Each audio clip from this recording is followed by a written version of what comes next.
Decoding the Unknown with your host, Tiffany H. Lewis. Be prepared to believe. If you don't already, join Tiffany as she uncovers mysteries and secrets and shares them with you. Follow and subscribe on iHeartRadio and ClearSource Radio. Get in on the conversation live Fridays at 8 p.m. Central Standard Time at 254-987-5027. Get ready to dive into the unknown.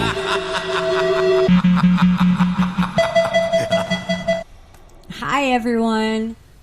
This is Tiffany H. Lewis, and this is part 2, our second hour of Decoding the Unknown, and we are decoding the deep net, the dark net, and I still need to tell you how to hack into your child's phone. So, all that said, if you listened to the first hour, I'm just going to try to pick up right where we left off. All right. I guess I'm going to start with telling you how to hack your child's phone. If you have a child, or, if you have a child and you really want to see what they're doing, give me just 1 second. I want to make sure that you can hear the binaural beats that I'm playing, because I have purposefully selected a certain set of binaural beats just for this show, and this is to increase concentration and focus. So let me just turn it up a little bit, because I don't think I can hear it. Hang on 1 second. We'll jump right on into it. It's going to help me concentrate too. Irony that it sounds like that, but there it is. All right, I'm going to try to talk over it, and hopefully you can hear me. Let me minimize that screen. All right. How to hack your child's phone. How to spy on your child. I'm going to say this one more time, and only one more time. If you are an adult and you have access to someone's phone, no matter who they are in a relationship or relation to you, you do not have the right to intrude on their privacy and do what I am about to tell parents to do to their children's phone. You don't have the right. If you don't trust them, regardless of how ignorant we all are, and the fact that we've already released our information publicly all over the deep web and the dark net and the surface layers of the internet and Facebook and all that craziness, you don't have that right. So if you don't trust them, get out of your relationship. Do not hack their phone. Do not attempt to do what I'm going to tell you how to do. If that's what it takes for you to prove something to yourself or to the other person, or try to use it against them, then you are a sick individual, and you'll probably fit right on in the dark net. That said, parents, how to hack your children's phone. If you're going to give your child a phone, no matter what your beliefs are or how you feel about your preference of, well, I like this brand or that brand, or I want a Galaxy, or I like Samsung, and I am totally against Apple iPhones. You need to drop that right now, because in order to succeed in this fully and completely, you have to have an iPhone, because the software that was developed, this spyware, if you will, you're going to get to read every single text. You're going to get a notification every time your child gets a text or sends a text. You also get a carbon copy, a version of it. You get the exact replica of it. Every time their phone rings, you can listen to it. Notifies you, and you can pick up and you can listen to every single conversation that they're having without them ever even knowing that you have any kind of permission or access. And now this includes apps on an iPhone. So say they are smart and put something like WhatsApp on their phone, thinking that they can, or Snapchat for that matter, thinking that they have secret conversations that you have no knowledge of. This software that I'm about to tell you about, it covers every single app, every single thing that happens within an app, because these are all surface layer. A little bit of the deep web, but more that 4% surface layer of the first peeling of an onion, because this is volunteered information. If you text somebody, you voluntarily text them. If you respond, voluntarily respond. Granted, people from the deep and the dark net are always going to try to send people pictures that are inappropriate and that we didn't ask for, but most times it's a hack, and I'm hoping that we're smart enough at this point not to open emails that say no content, within, and don't open videos, obviously, of yourself on Facebook Messenger where you see your own picture, because we know the obvious hacks at this point, and if you don't, there's a couple of them. Alright, software. You can go online. I think it's like $99 a month, and that may seem steep, and I may be wrong on the price. I don't know. I didn't investigate the price. I've known about this software for 10 years. I've had it used against me twice in a court of law, and it held. They will remain with us always. Against my will and knowledge. Now, this software is so clever that when you install this on an iPhone, that iPhone becomes a device that, even if you turn it off, even back in the day when you could take the battery out of the phone, even then, I can still remotely hear every word you're saying. I can see everything your camera sees. I can still receive every single text, every single email, every single song that you listen to. How long did you listen to it? Who did you text? What did you say to them? And all of a sudden, I just have this miraculous knowledge of information that you're like, wow, what? You're completely stupefied by it. So this is software. And this is software that you need to manually install. You go online and you buy spyware, software, and it needs to be done on an Apple iPhone. It doesn't even matter if it's like retina, or fingerprint recognition. By the way, if you do either of those, you're in the middle of the web, very, very close to the dark web, way far below the surface. So you're multiple layers deep into that onion and or that rabbit hole, however you'd like me to term that. Alright, you're going to download some software. It's just like uploading a song onto your phone from iTunes. It's that simple, really. You buy the software, you wait for it to come in the mail, you borrow their phone for an hour or two, or a day, or whatever, however long it takes you to figure it out. I've had it done to me, but I've never personally done it to anybody, so I don't know how long the process takes, or what the process consists of, but I once let somebody, quote unquote, take my phone overnight to put some new iTunes tunes on it, right? On my iPhone. Why not? I like your list and it sounds cool. So yeah, sure, you have my full permission. Go ahead. And they put spyware on it. Anyway, the phone, it records everything, whether it's on, off, battery in, battery out, dead, fully charged. The camera never shuts off. You guys, it's crazy. They can hear every phone call. Whoever puts the spyware on the phone, you're going to pay for definitely a fee for the software to be mailed to you. And you wait for it to come in the mail, and then you install it on your child's phone, following whatever instructions. And trust me, there's a lot of tech support out there that will walk you right through any issues that you may have installing the program. So say the kids go have pizza night at church or whatever. This is your opportunity. You're going to need a couple of hours at least, from what I understand about it, once you receive it in the mail. You just simply install it just like you would a SIM card, but it's not even tangible. It's software. It's a combination of numbers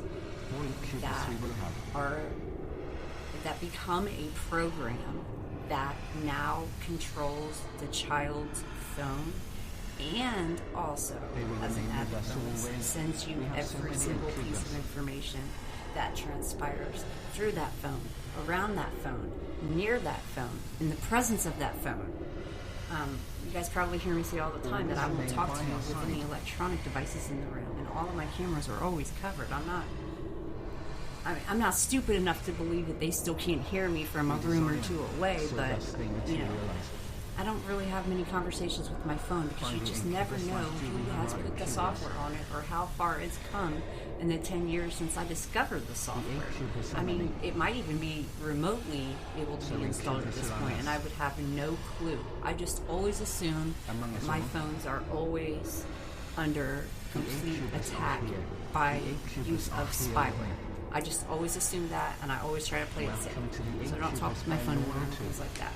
So like I said, everything that they get, you will get a notification as the parent. And again, you can remain completely anonymous and your child. I promise you, there's nothing they can do to undo it. There's nothing you can do to undo it. You're delving into that deep web, dark web thing. You're borderlining. You're not dark web, obviously, because it's your child, but you're definitely in the deep web because now you're in the know. You're not on that surface of, well, hey, look what their profile looks. No.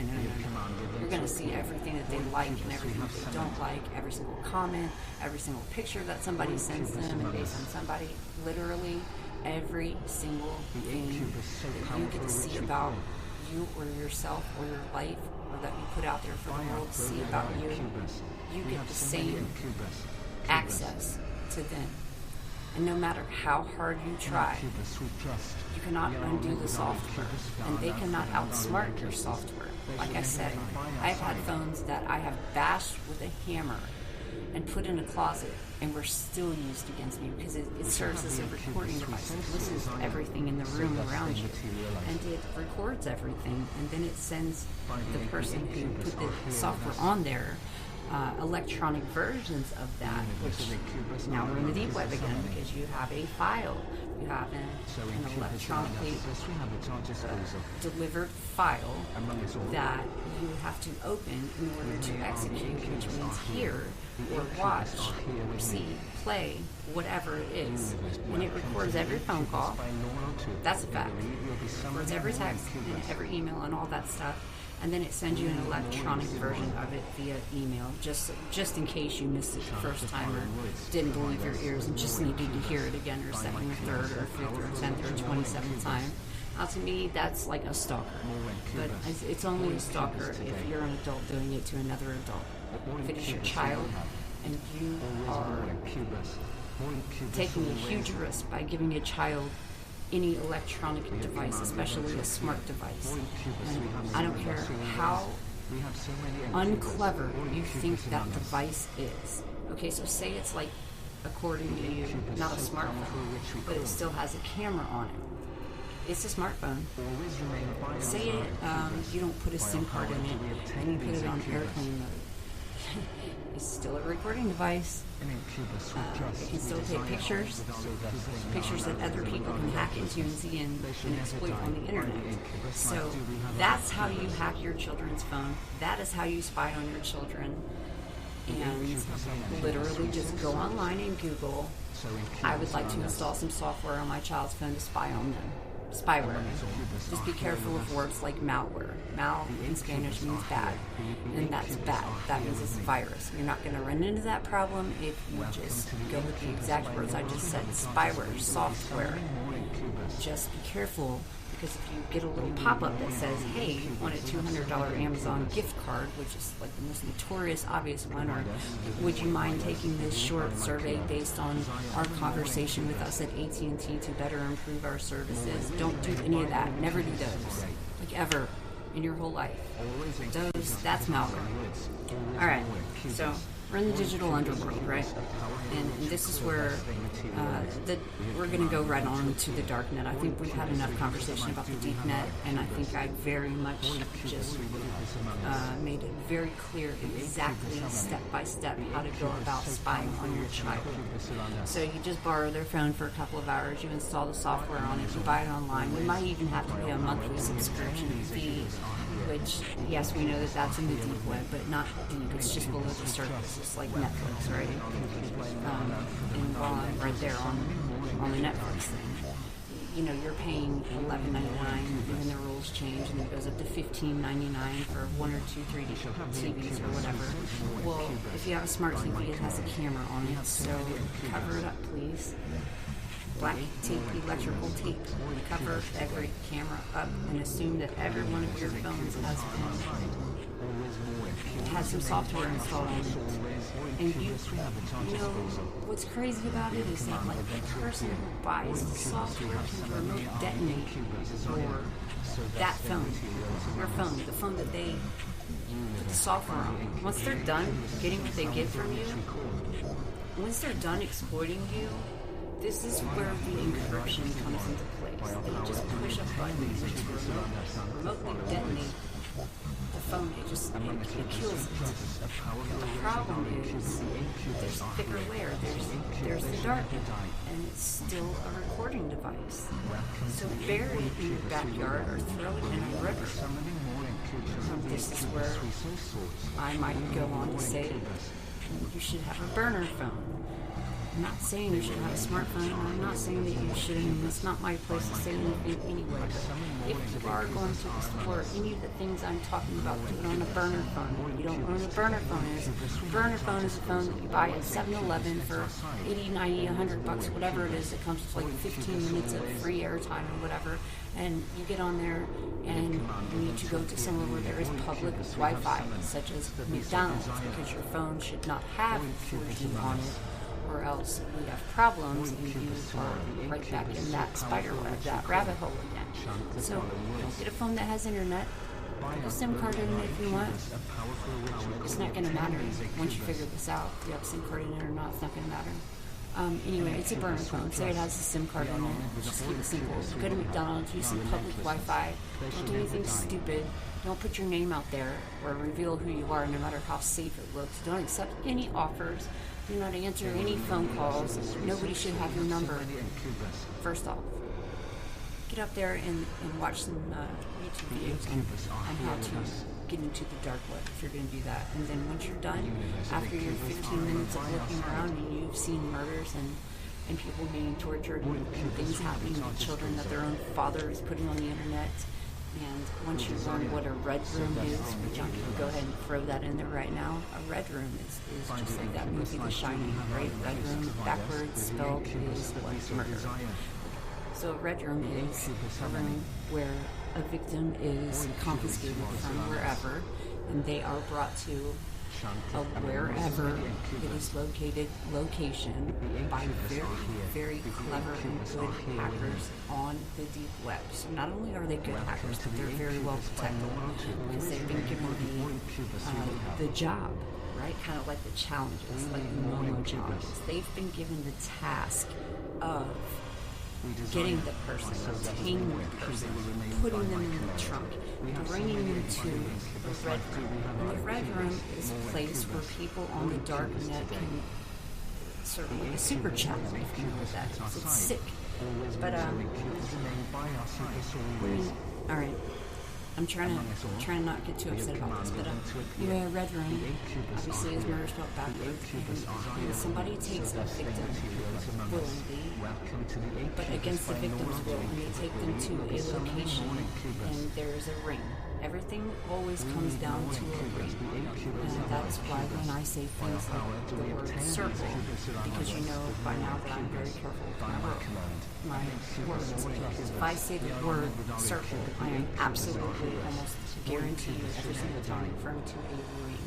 A ring is those thick layers of an onion, these 20, 30, 40 layers of an onion to get to the core.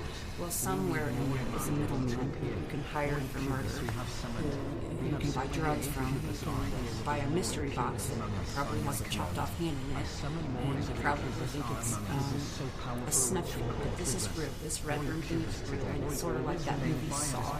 So you take the victim into a secluded place wherever, and the more people that watch the video, for every person that watches it, for every like, for every follow, for every subscribe,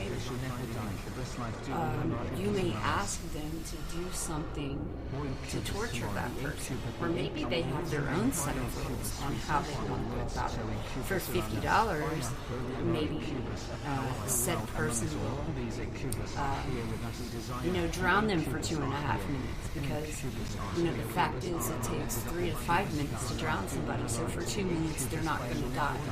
Have respiratory problems for the rest of their life and probably failure. Yeah, absolutely. But they're not going to die. So you can buy it. There isn't anything you can't buy. And every single thing that you do on the dark net is completely protected, completely anonymous, untraceable. So if you're going to play on the dark web and look into even so much as videos, well, the second one of those stupid ads pop up where you get an email about a survey when nobody's supposed to have your phone number, but you're silly enough to attach your email account to it or whatever, the cloud, you have to sign into the cloud, like if you get a new iPhone, right? Sign into the cloud. Well, you just put all the information back out there, but that's not the point. The point is you can get around that with software, and you can do enough research, and there is certain software that you can buy to be able to look around on the dark net. And it is not illegal to look around on the dark net and see the two sides of it. These are just the two I'm going to discuss. So the one side is people who want, economic and social justice, or maybe they have a kidney that they want to help somebody, or maybe somebody wants to adopt a child and they can't get in through an adoption agency for whatever reason. They want a private adoption, whatever. It doesn't matter what it is. There is no limit to what it can be. To literally say, I would like you to send me a box of so-and-so's finger cut off. And here's the thing. None of it uses money, because money is traceable. There's this thing called Bitcoin. And I'm not going to go into a whole conversation about Bitcoins and cryptocurrency. You can Google that and not get too deep into the deep web by doing so, because it's pretty much on the surface. Cryptocurrency is a way of making a payment online, probably using PayPal and a couple of other apps. There's only a few actual reliable apps that are accepted by the dark net community, and you can buy things, usually for less than $1. For real. I've seen 56 cents. Murder for hire, 56 cents. For real. With my own 2 eyes. I've watched these videos. And again, it is not illegal to watch this. And I'm watching this in the name of research so that I can explain to you exactly what in the world is going on, why it's going on, how it's going on, and why has nobody shut it down. Nobody shut it down because it's 60% funded by the government, because the United States Navy and the government started it. And oh my gosh, I can't even imagine what's going to happen to me for making that statement. But it's true. I'm not lying. So no harm should come to me for making a completely true statement. This was a program started by the United States Navy, and now is still to this day 60% funded by the government. The deep web is funded by the government 60%. The other 40% is I don't know. And not everybody on there is a hacker. But the hackers are very, very smart. They're the best of the best. They are the ones who kind of took down Wall Street and created that economic crisis that we're still trying to scrape our way back out of the grave of. Okay, so basically, encrypted means it's like long strings of binary code, which is a programming language which consists of ones and zeros. Now that is way back in the day when the internet started. That's what they used back then. Is binary code consisting of ones and zeros. What you can do with that today, you can equate that to just taking some video game, which I'm not even get into what video games and what problems that is when you play video games with other people and you are using headphones and you're live playing with other people. You can guess where I want to go with that, but I think I just said enough. But it's a programming language. Okay, so this is a software programming language. You can take just about any program and transform it into a more basic elementary school level, and even the best coders still can't figure out the elementary school level. So while that may have been a weird choice of words for the sake of this conversation, there are other languages which are way more complicated. So a language is where you enter a bunch of numbers and keywords and strokes and keystrokes, and you make something do something, tell it to do execute. So every single keystroke that you make on Google when you type in something for a search, well, that's a keystroke. Anybody can see your keystroke, they can follow your keystroke, and they can see everything that you just did in 1 second that took you to type in that word. Okay, so that is code. And, you know, it's, they blame a lot of hacking on Russian hackers, and that's fine. Secondly, you can only purchase things on the dark net using Bitcoin, aka cryptocurrency. Cryptocurrency using very specific apps that are approved by the dark net. And nobody really runs, there is no one person or one entity that runs the dark net. You've got multiple groups, you've got the FBI watching it, you've got people like me who are just looking at it to learn and understand what is going on. Maybe curiosity got the cat and somebody buys a burner phone and they just want to watch a murder or somebody get their head cut off by guillotine. There's nothing illegal about watching that. But you better throw that phone or the computer in the river and walk away. And don't put any personal information. Don't give anybody the phone number.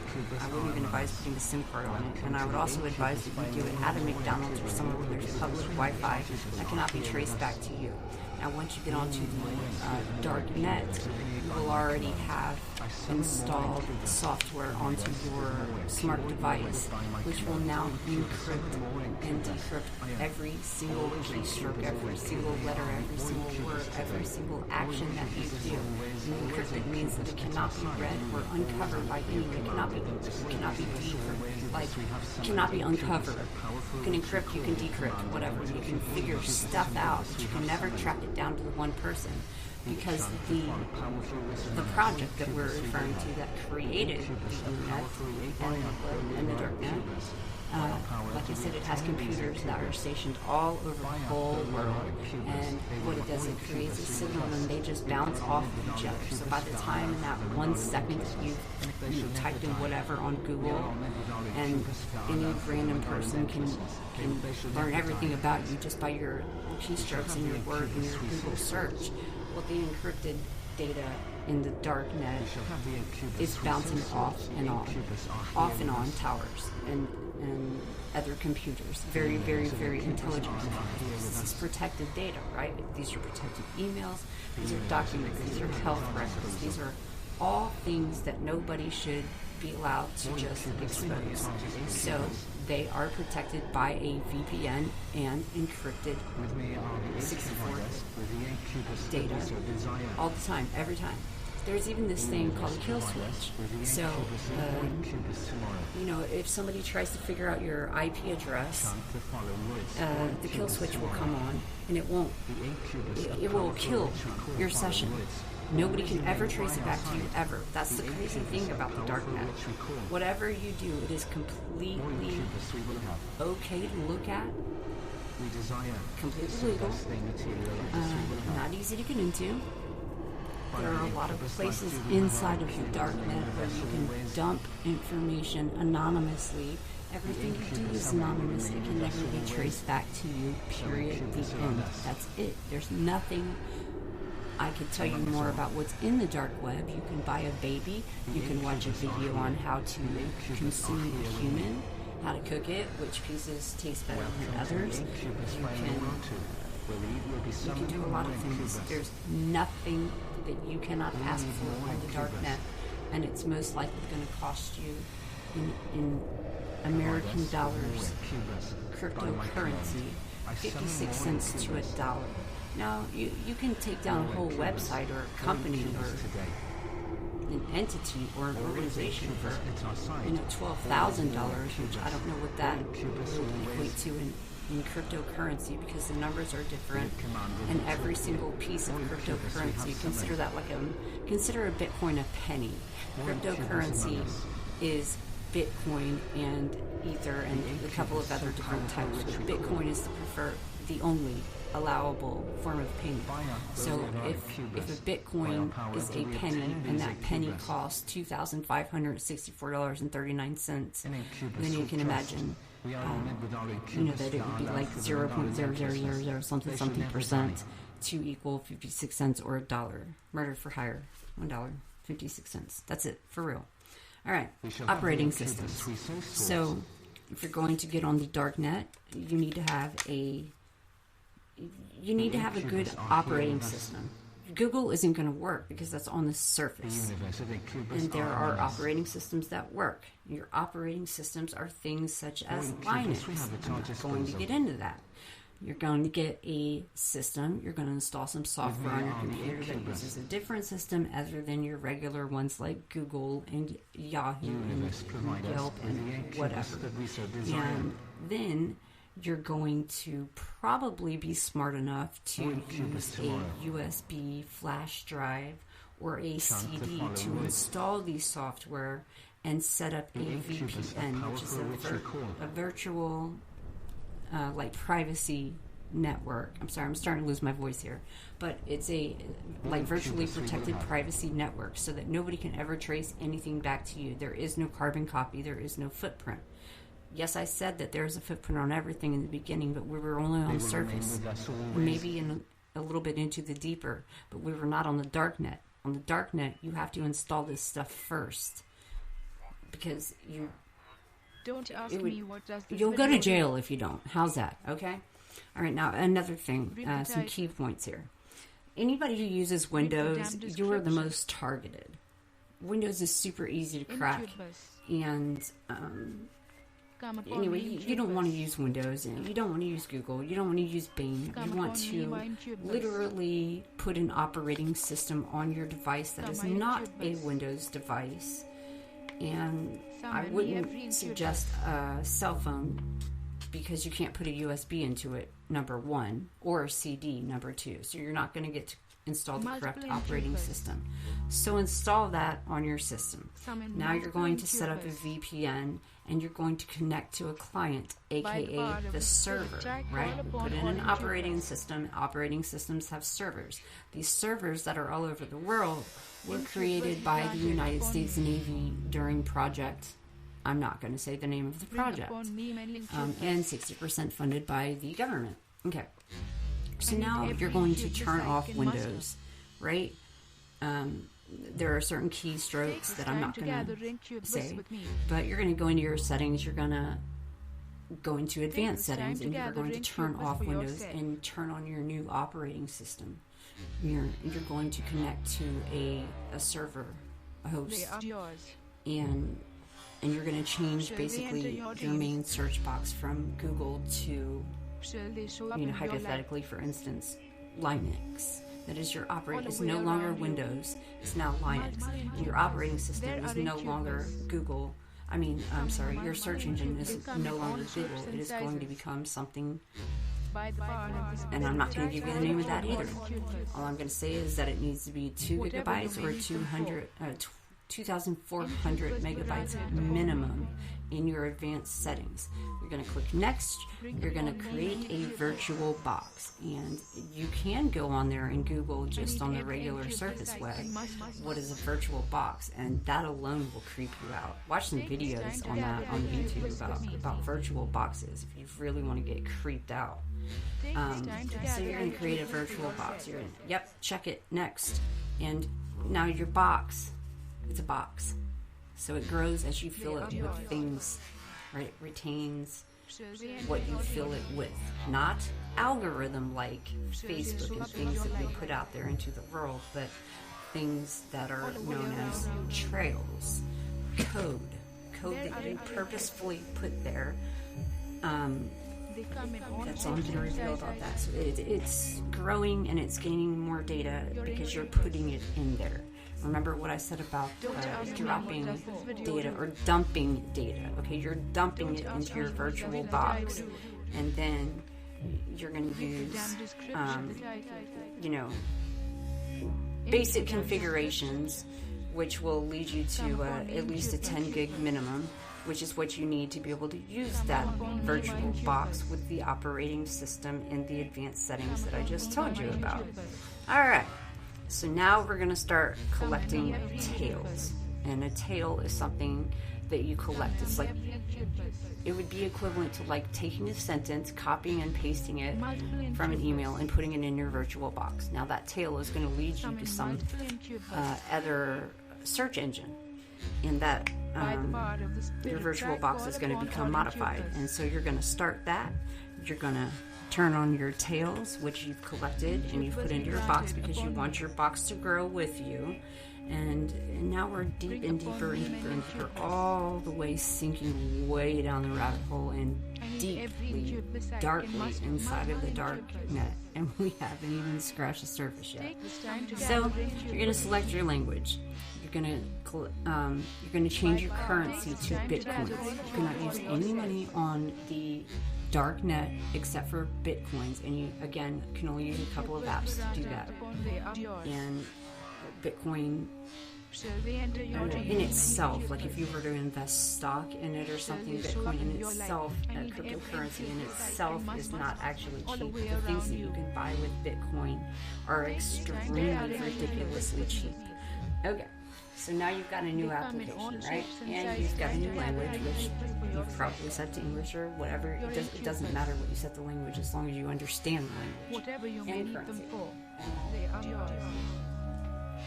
Bada bing, you have a new browser with your new language and your new currency. You are all set up to start searching the dark net.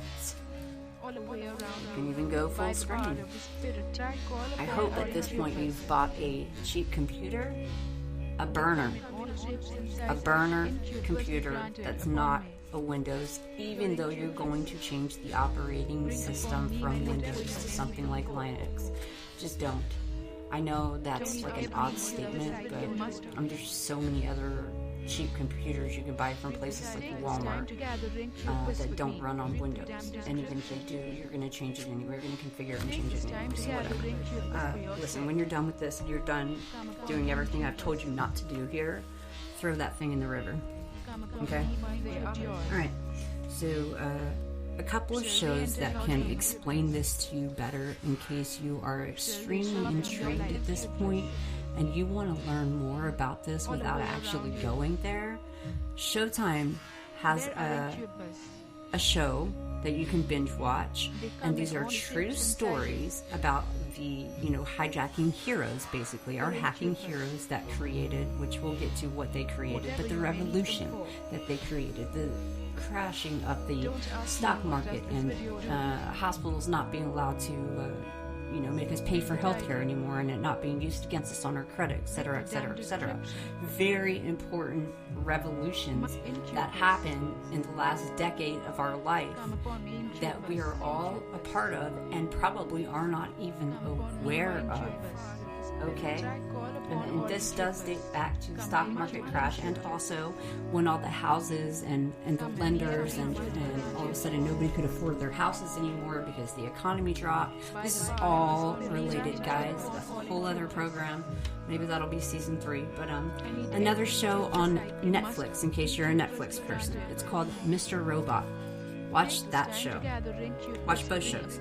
Showtime, Darknet, real stories, true people, true stories. Netflix, Mr. Robot, believe me, it nails on the head.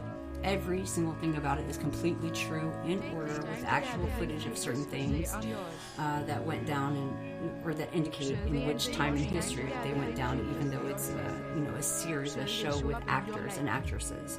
But that'll teach you a lot about the deep net and the dark net, and allow you to research these things safely and learn more about them without actually visiting or gaining a connection. Because once you start going down that rabbit hole and you see what you can do and buy and how it makes you feel knowing that you have that kind of control, if that's your thing, for less than $1, it changes you.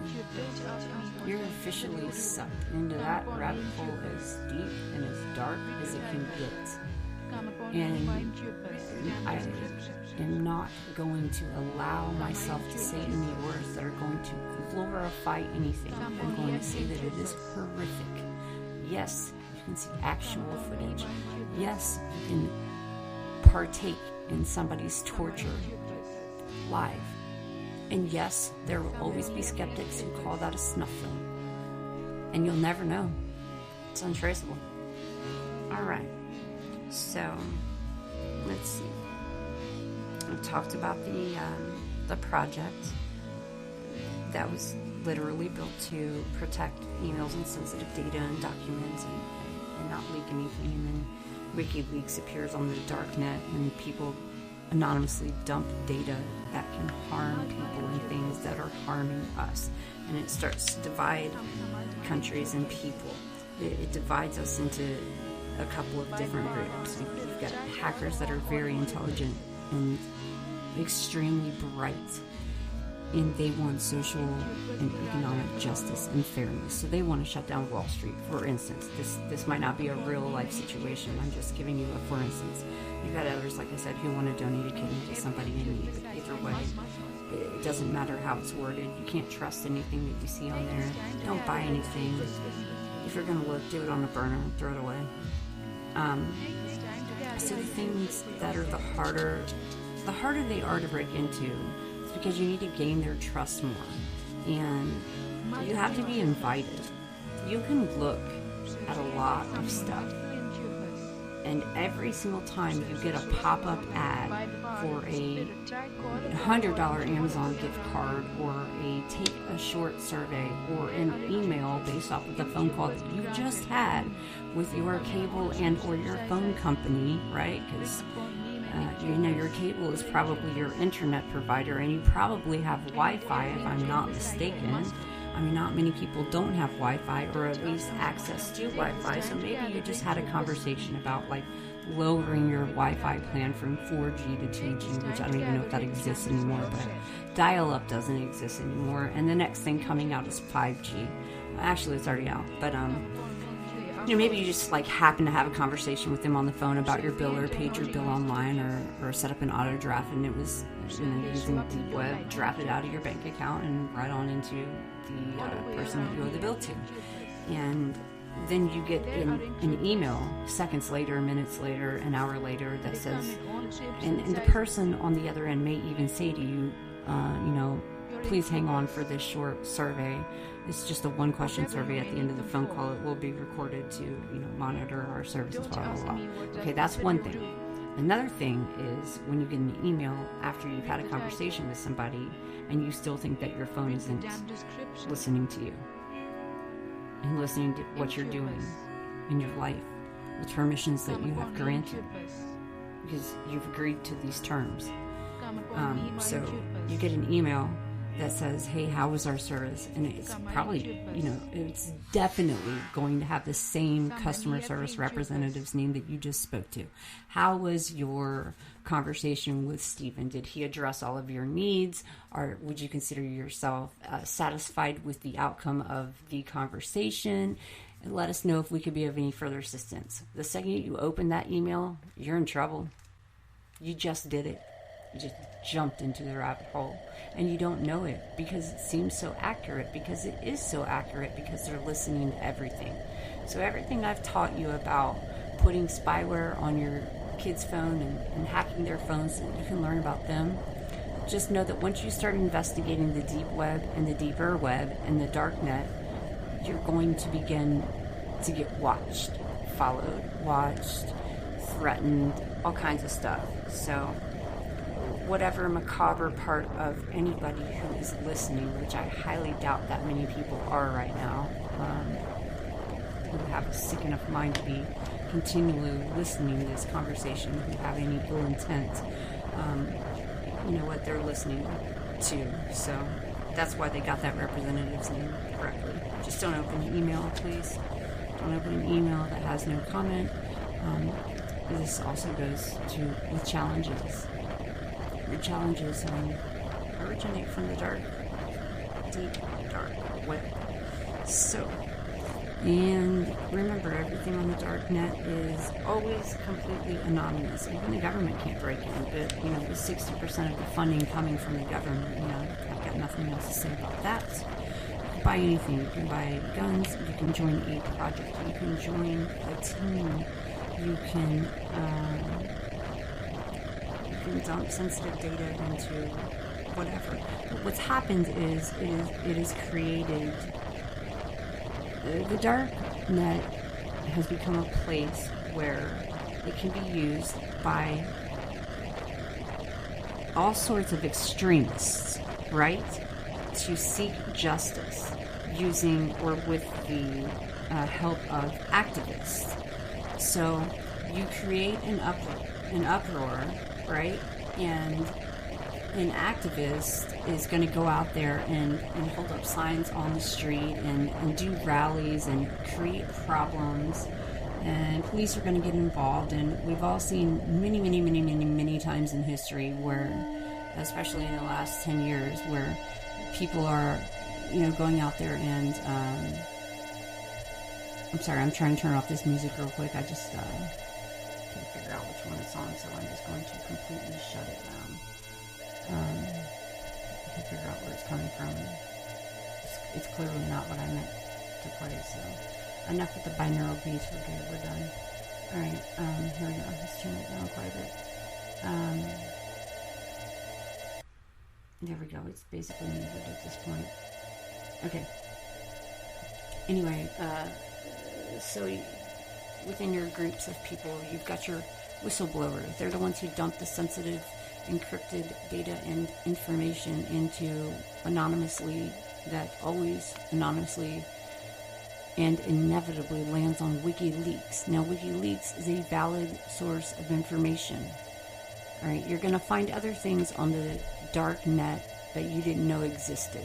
For every version of everything you know, there's a dark version.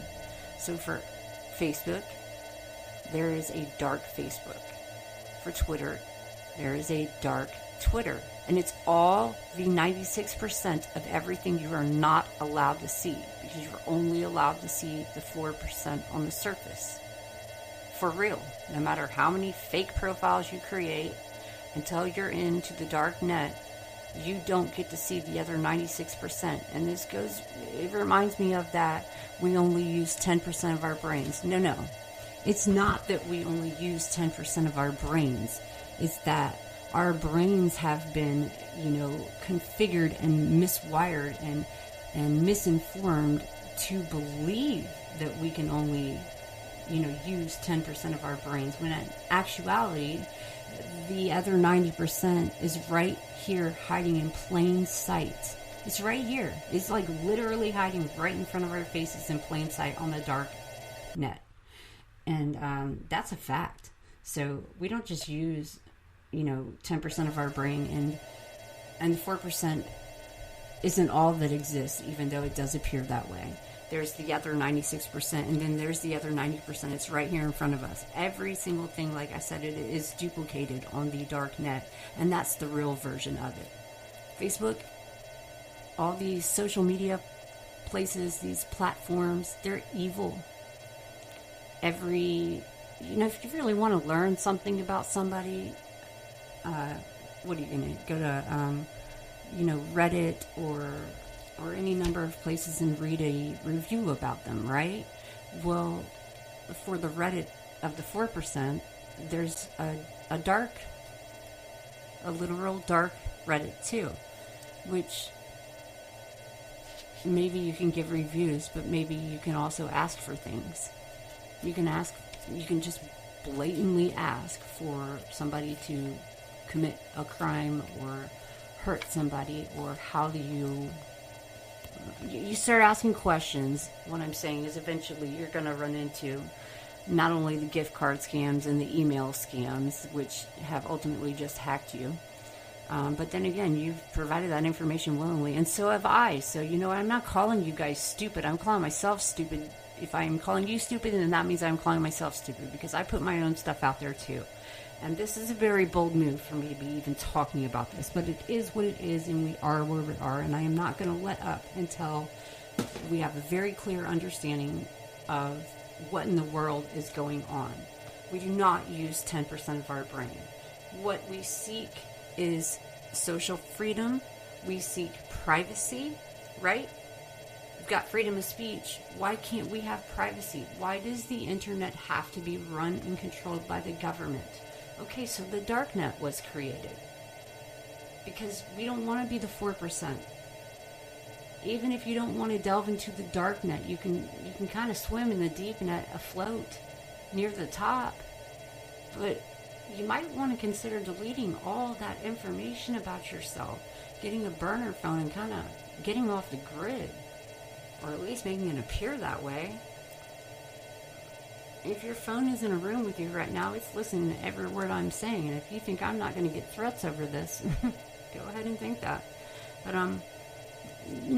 again, I'm trying to show you both sides of the darknet, because one side is truly, legitimately kind of a beautiful thing. You really just want to donate a kidney to somebody, okay? And all you're asking for in return is medical care, proper medical care.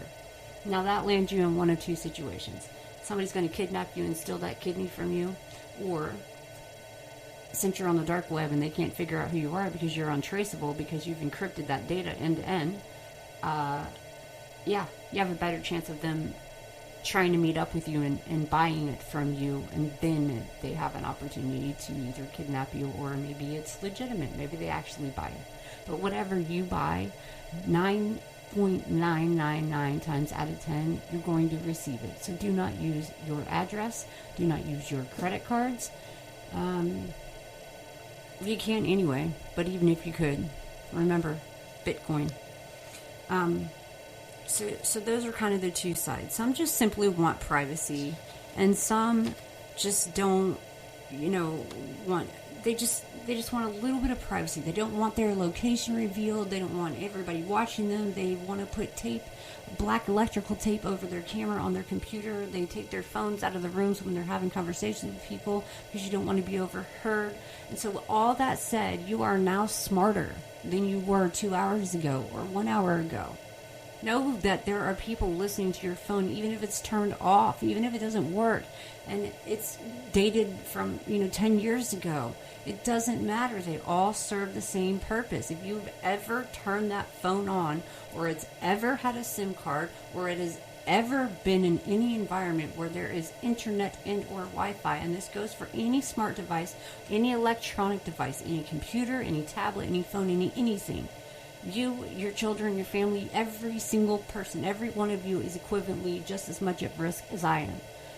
There's no other phone in this room. There's no phone in this room with me. But that doesn't mean they can't hear me through the wall. So I take precautions. I put tape on my cameras because I've seen videos of little girls doing basic everyday things that grown men are asking them to do, and their parents are literally giving them smart devices. And so mommy and daddy give daughter a phone, and she'll tell you her name and she'll tell you her age, and she's probably 6 or 7, maybe 8.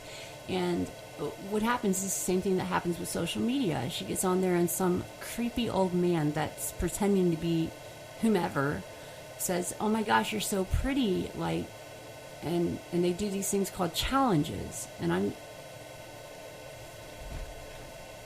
I'm going to be very careful here. They do things like challenges, sort of like the Momo challenge, but kind of in reverse.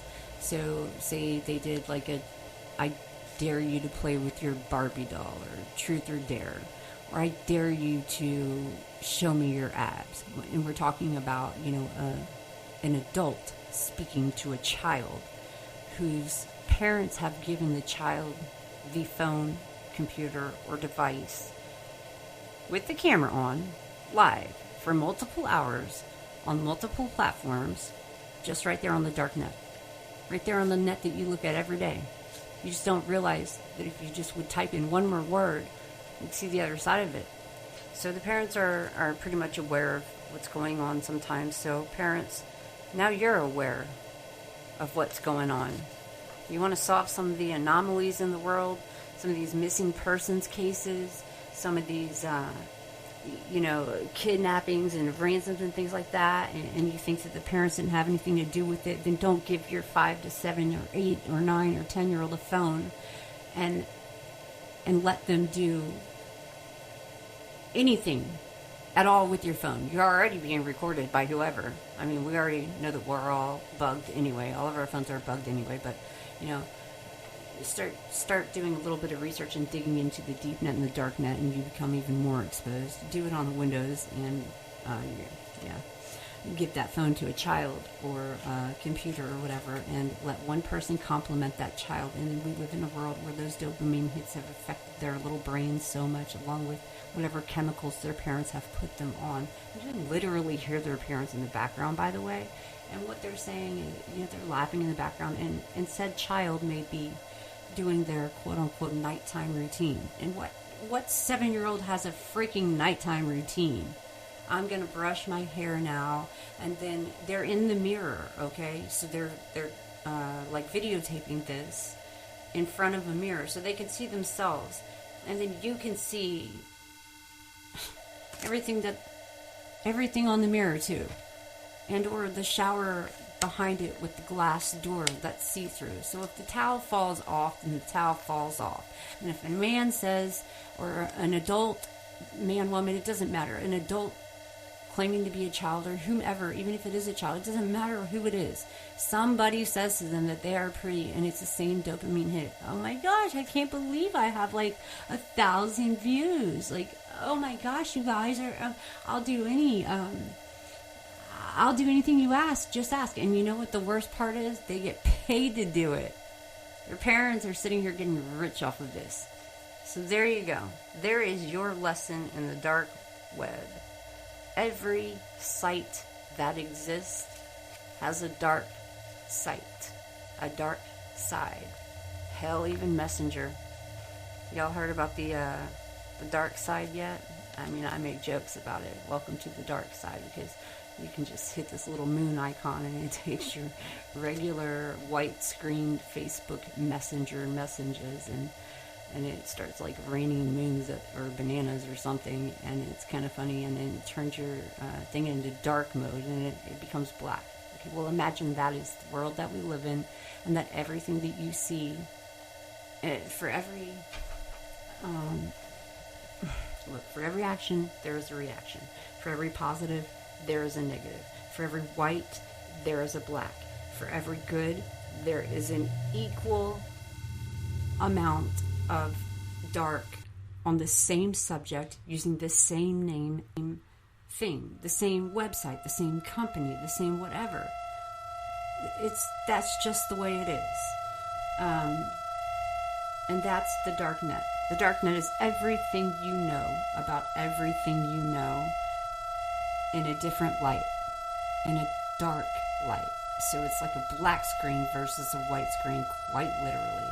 Really, that's it. It's like not any more complicated than that. It's just that. So, next time you sign away your privacy rights using Google, Facebook, etc., next time you have a headache, think about how many dopamine hits you got that day, and what's going on during those couple of seconds where you're waiting on a response, or you start an argument with somebody, or you even just stroll upon a thing on social media where somebody is going off on somebody else. Well, you're watching it, so you're just as guilty as them, and all of that leads to you wanting more of a dopamine hit. You're going to continue watching that post. That kind of makes you nosy, but that also is like, welcome to the dark side.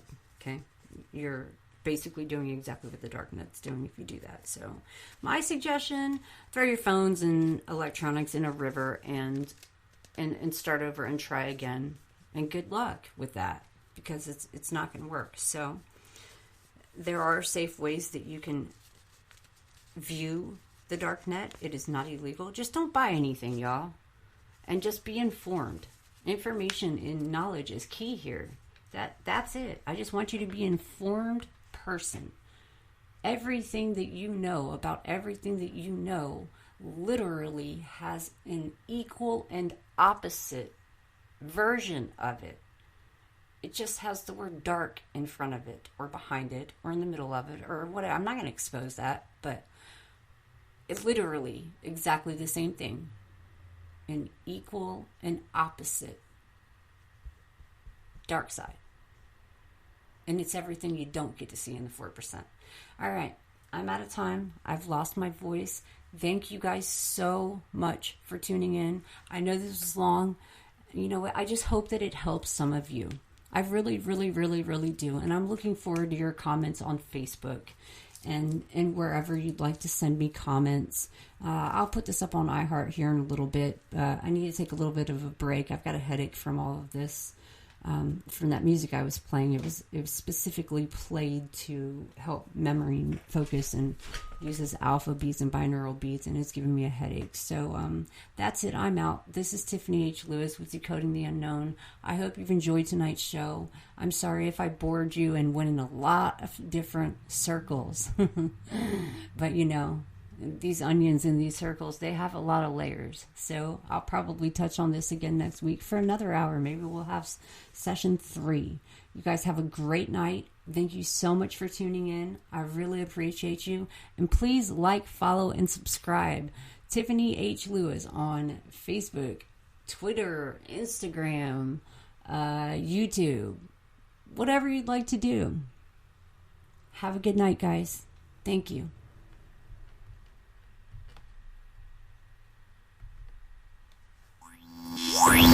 Welcome to Decoding the Unknown with your host, Tiffany H. Lewis. Be prepared to believe. If you